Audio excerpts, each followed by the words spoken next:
I got so much motherfucking design on right now. Break it down, bring it back, make it clap. I got three old thoughts, new guap, where that damn bitches on my line, and you know they come strapped. Assalamualaikum Bapak. Waalaikumsalam warahmatullahi wabarakatuh. Sebelumnya terima kasih Bapak sudah menyempatkan waktu untuk diwawancarai oleh kelompok kami. Perkenalkan, saya Arcelia Fernanda dari Prodi PGSD UPI Kampus Medang. Maksud dan tujuan saya untuk mewawancari Bapak itu untuk bertanya mengenai pandangan Bapak sebagai kepala keluarga terhadap pendidikan Islam di keluarga. Sebelumnya boleh Bapak memperkenalkan diri terlebih dahulu. Oke, Bapak perkenalkan Bapak Pak Andi Rukmana dari Prodi PGSD Penjas UPI Kampus Medang. Ya, mangga silakan. Jadi yang pertama, bagaimana pandangan Bapak tentang pengajaran agama Islam di keluarga? Apakah penting? Pendidikan agama Islam di keluarga itu bukan hanya penting, tapi maha penting. Bagaimanapun bahwa keluarga itu adalah pesantren pertama untuk anak ya. Sebelum anak ke sekolah, apakah mau ke sekolah formal ataupun ke sekolah non formal atau ke pesantren, basicnya ada di keluarga. Bagaimanapun bahwa kesolehan anak-anak itu sangat tergantung dari keluarga dan dimulai dari keluarga. Jangan harap orang tua menginginkan anaknya soleh kalau keluarganya tidak soleh gitu. Jadi pasti bahwa keluarga itu memegang peranan yang luar biasa, maha penting dalam rangka memberikan basic, memberikan fondasi keimanan, ketakwaan, keislaman gitu ya. Jadi sangat mustahil anak itu bisa bagus dalam keimanannya, dalam keislamannya, dalam ketakwaannya andai kata pertama orang tuanya tidak iman, tidak Islam, tidak taat kepada Allah. Dan sangat tidak mungkin juga kalau kalau orang tua, ibu bapak itu tidak memberikan pendidikan yang memadai tentang mengenal Allah ya. Jadi bagaimanapun Allah, Rasulullah dan seluruh yang berkaitan dengan keagamaan, keislaman itu mutlak harus disampaikan sejak dini di keluarga.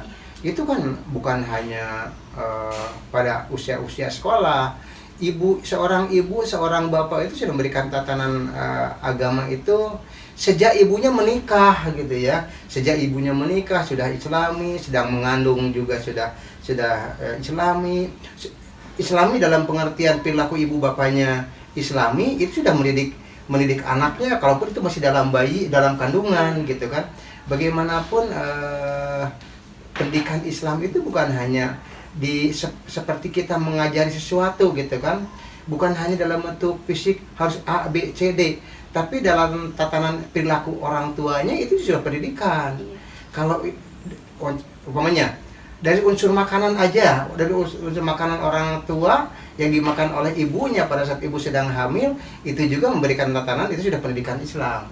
Bagaimana seorang tua memakan makanan yang halal, sehingga itu secara ilahiyah itu sudah memberikan pendidikan kepada anak-anak.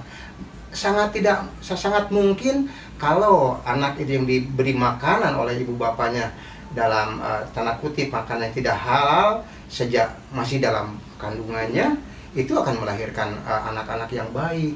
Jadi pendidikan itu bukan hanya di tatanan keluarga setelah dia lahir, sebelum lahir pun sudah pendidikan agamanya sudah ya, apalagi kalau sudah lahir.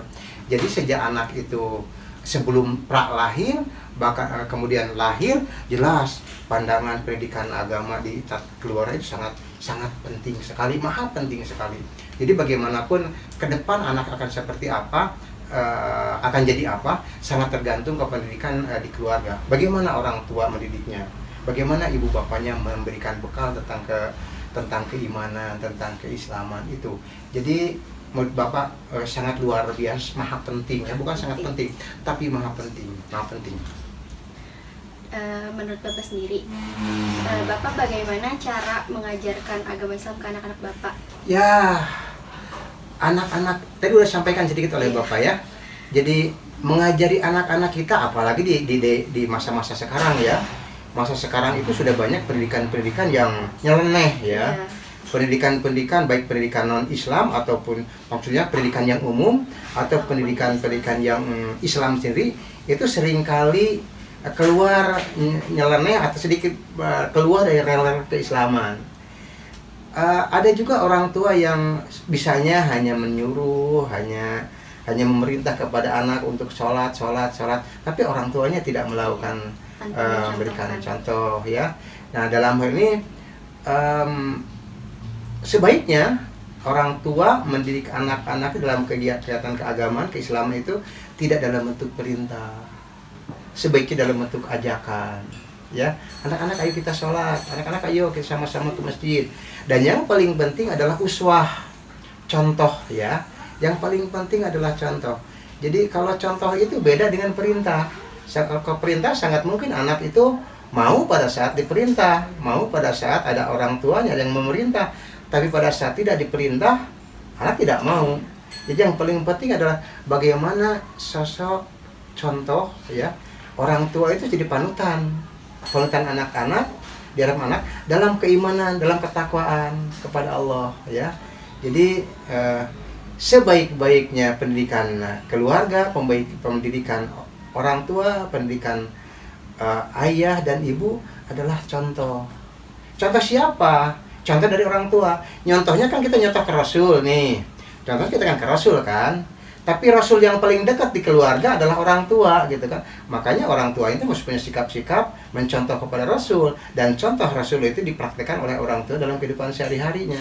Jadi anak-anak itu mencontoh Rasul itu mencontoh orang tua gitu kan. Karena orang tuanya mencontoh kepada contoh-contoh Rasul. Ini sangat-sangat berbeda sekali.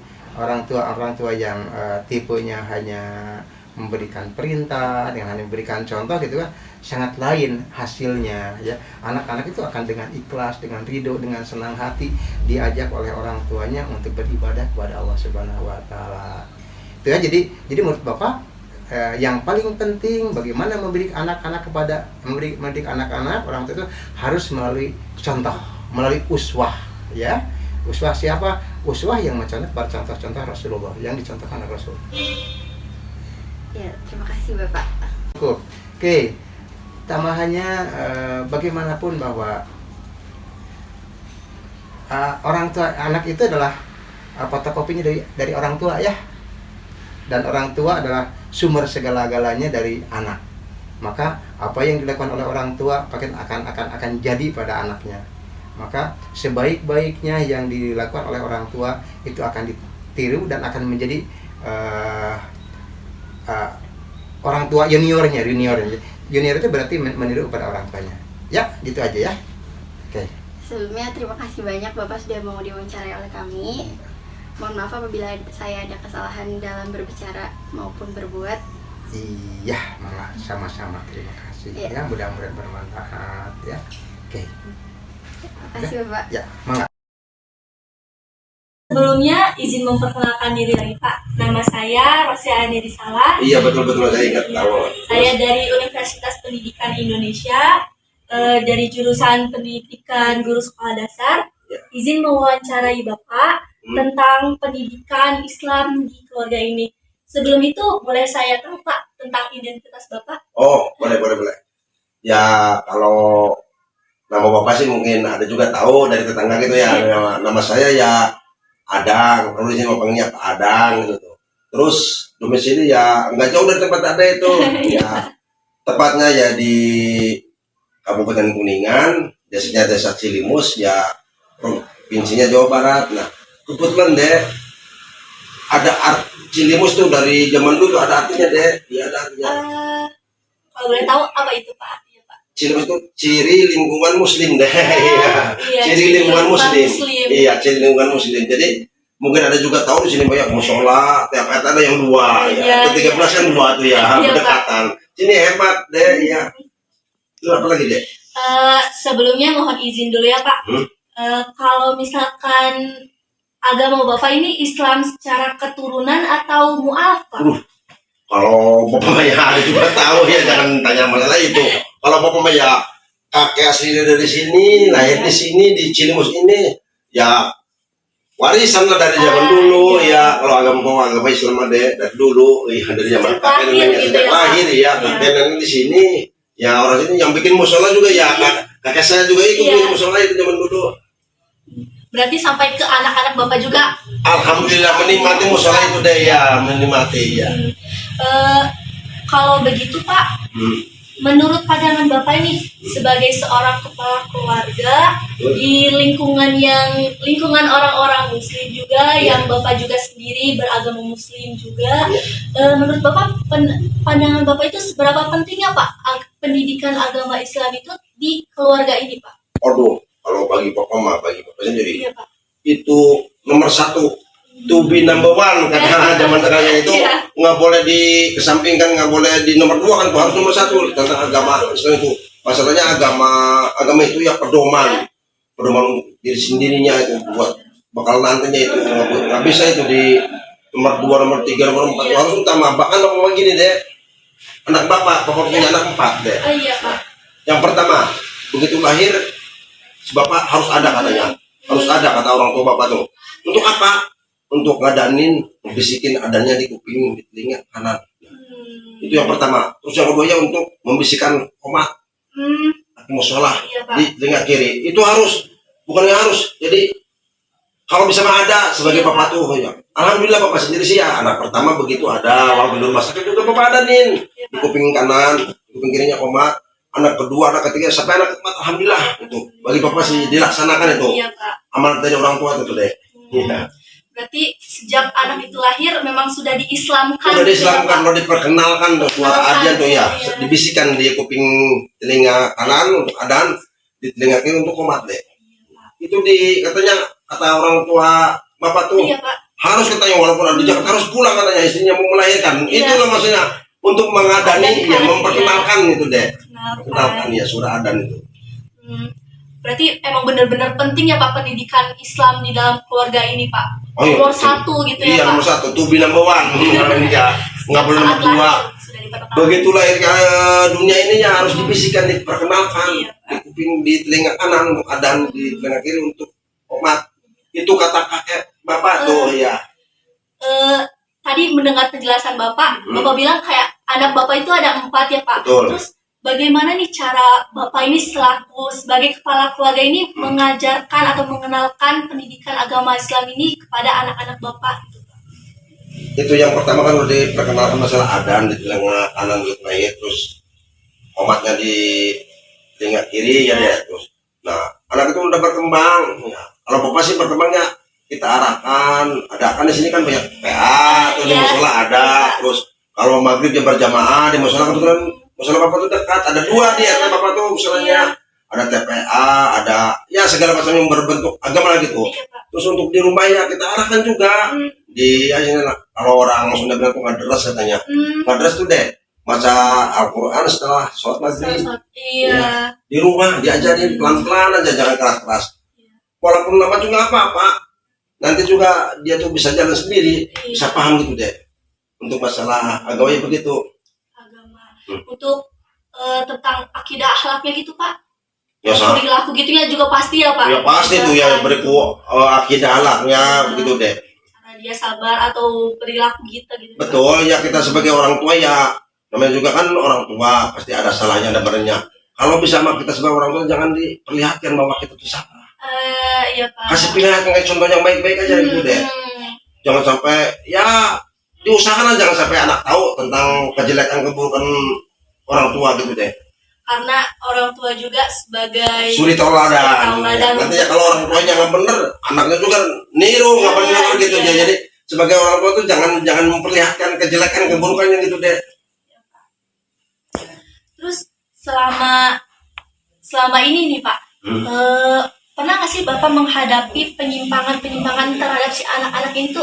Kan Bapak sudah mengajarkan tentang pendidikan sejak usia sedini mungkin gitu ya Pak. Terus terhadap anak-anak Bapak juga, mungkin ada perilaku atau sikap anak Bapak yang tidak mencerminkan terhadap agama Islam ini, bagaimana cara Bapak menyikapinya gitu Pak? Ya kalau namanya juga anak-anak deh, anak-anak itu kan masa rentang. Yang namanya anak-anak kan segala pengen tahu, segala ingin dicoba ya. Iya. Kita sebagai orang tua ya harus jeli. Ya, begitu kalau ini sih begitu nol langsung tumpas tuh deh. Iya. Oh nol tumpas, tapi dengan cara pelan-pelan kita arahkan bahwa itu tuh perbuatan itu nggak baik, ya karakter itu nggak baik. Kita arahkan harusnya begini yang baik-baiknya aja. Jadi yang nggak baiknya kita tumpas dikit-dikit aja kita kasih pengarahan. Otomatis suatu saat juga bakal mengerti dia tuh sebagai anak, apalagi anak kan tuh rentang. Iya. Kalau kita biarkan kan ya, jangan sampai dibiarkan dia bablas tuh deh, gitu deh. Berarti emang harus dibina gitu ya Pak? Dibina ya, tapi dengan cara pelan-pelan ya. Kalau istilahnya mah slowly but sure, pelan tapi pasti gitu deh ya. Pelan tapi pasti gitu deh, slowly but sure ya. Kalau Bapak lagi sekolah begitu ingat tuh, slowly but sure ya. Pelan-pelan step by step gitu deh. Pelan-pelan tapi harus tahap gitu deh. Jadi tentang pemahaman Bapak terhadap pendidikan Islam di keluarga ini tuh memang diajarkan dari keluarga Bapak yang terdahulunya gitu ya Pak? Ya turun-temurun, caranya turun-temurunnya. Ya orang tua Bapak juga pakai, maksudnya kakak juga bilang gitu, bukan Bapak aja, kakak kan banyak. Panggil semua, istri kamu sama kakaknya Bapak tuh. Iya Pak. Walaupun ada di jam 5 pulang, katanya mau melahirkan, ya datang Bapak suruh adan ke anaknya gitu. Itu sedini mungkin tuh deh, memperkenalkan suara ajan tuh pas begitu lahir. Kalau nggak ada ya sama bapaknya di ini diwakilkan gitu, diwakilkan. Gitu deh. Berarti azan itu adalah cara pertama Untuk mengenalkan ya bahwa itu Muslim, Islam gitu ya. Identik dengan adan itu. Baik, mungkin cukup sekian Bapak pertanyaan-pertanyaan yang ingin saya tanyakan kepada Bapak dan alhamdulillah sudah terjawab semua oleh Iya. Bapak. Iya,